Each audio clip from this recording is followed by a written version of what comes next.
Gusto ko lang po magpaliwanag sa nangyari kanina na nahuli sa bus lane. Yun po, I'm very sorry. At hindi sinasadya dahil nag-overtake daw yung driver.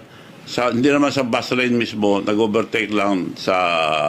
Hindi nakasarayo kasi bukas. Nag-overtake. Anyway, hindi dapat tularan. And my congratulations sa mga tiga-MMD na nakahuli. Hindi po ako galit doon.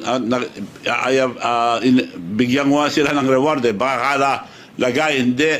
Kakausapin ko, hinahanap ko ngayon si Chairman Artes na bigyan ko ng premyo mga nakahuli sa akin, bigyan ko ng 100,000 aside sa multa ng lisensya. So sorry po sa nangyari, hindi po namin sinasadya, hindi dapat tularan.